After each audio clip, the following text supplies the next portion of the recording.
investigation in the case of murder, Renuka-Swamy murder, the popular Kannada star Darshan to Udita. Police arrested Kannada superstar Darshan and his star friend Pavitra Gowda. Kannada cinema മേഖലയെ മുൾമുനയിൽ നിർത്തുന്ന സംഭവങ്ങളാണ് കഴിഞ്ഞ കുറച്ചു ദിവസങ്ങളായി കർണാടകയിൽ നടന്നുകൊണ്ടിരിക്കുന്നത്. സൂപ്പർ താരം ദർശൻ കൊലപാതക കേസിൽ അറസ്റ്റ് ചെയ്യപ്പെട്ടതോടെ ഫിലിം ഇൻഡസ്ട്രി ഒന്നാകെ നാണക്കേടിന്റെ പടുകുഴിയിലാണ് വന്നെത്തിയിരിക്കുന്നത്. എല്ലാത്തിന്റെയും തുടക്കം ഒരു മൃതദേഹത്തിൽ നിന്നാണ്. ജൂൺ 9 സംഭവം. സോമനഹള്ളിയിലുള്ള പാലത്തിന് താഴെ അഴുക്കുചാലിൽ നിന്നും ഒരു യുവാവിന്റെ മൃതദേഹം കണ്ടെടുക്കുന്നു.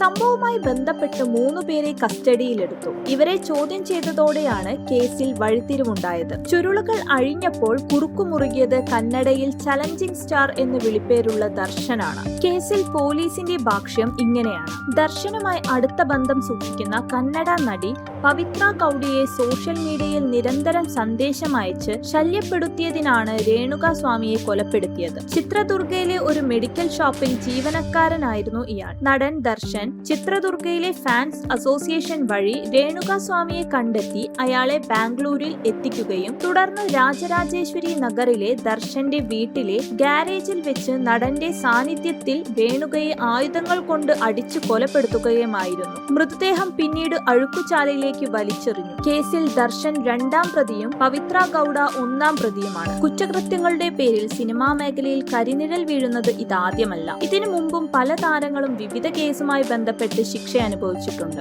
ചിലർ കുറ്റവിമുക്തരും ആയിട്ടുണ്ട്. അവരിൽ പ്രധാനികൾ ഇവരാണ്.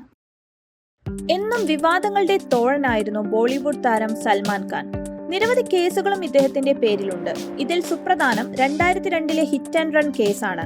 2002 സെപ്റ്റംബർ 28 പുലർച്ചെ സൽമാൻ ഖാന്റെ കാറിടിച്ച് മുംബൈ ബാന്ദ്രയിൽ അമേരിക്കൻ എക്സ്പ്രസ് ബേക്കറിക്ക് സമീപം നടപ്പാതയിൽ കിടന്നുറങ്ങുകയായിരുന്ന ഒരാൾ മരിക്കുകയും 4 പേർക്ക് പരിക്കേൽക്കുകയും ചെയ്തു.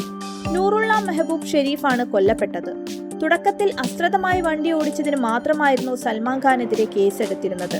എന്നാൽ സംഭവം വിവാദമായതോടെ മനഃപൂർവ്വമല്ലാത്ത നരഹത്യയും സൽമാന് മേൽ ചുമത്തി.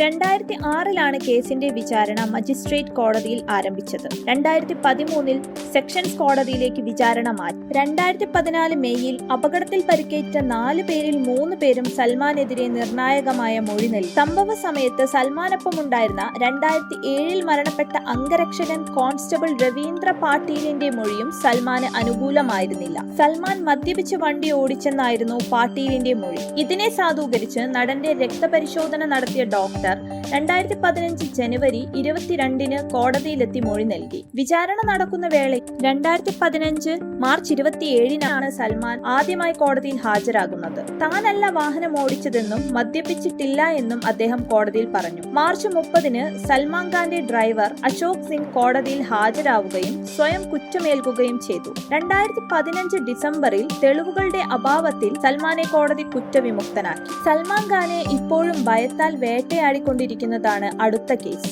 ഇത് നടന്നത് 1998 ഹം സാത്ത് സാത്തേ ഹേ എന്ന സിനിമയുടെ ചിത്രീകരണ സമയം. ലൊക്കേഷൻ രാജസ്ഥാനിലെ ജോധ്പൂർ. ഇവിടെ വെച്ച് സൽമാൻ ഉൾപ്പെട്ട സംഘം 2 കൃഷ്ണമൃഗങ്ങളെ വേട്ടയാടി കൊന്നുവെന്നതാണ് കേസ്. സൽമാനൊപ്പം അന്ന് ആ കേസിൽ ബോളിവുഡ് താരങ്ങളായ സെയ്ഫ് അലി ഖാൻ, തബു, സൊനാലി ബെയ്ന്ദ്ര, നീലം കോത്താരി എന്നിവരും സഹായികളായ മറ്റു 3 പേരും പ്രതി ചേർക്കപ്പെട്ടു. ബിഷ്ണോയി വിഭാഗത്തിന്റെ പരാതിയെ തുടർന്ന് സൽമാൻ അറസ്റ്റിലാവുകയും പിന്നീട് ജാമ്യത്തിലിറങ്ങുകയും ചെയ്തു. 2018 ഏപ്രിൽ 5 സൽമാൻ ഖാനെ കോടതി കുറ്റക്കാരനാക്കി വിധിക്കുകയും 5 വർഷത്തെ തടവിന് ശിക്ഷിക്കുകയും ചെയ്തു.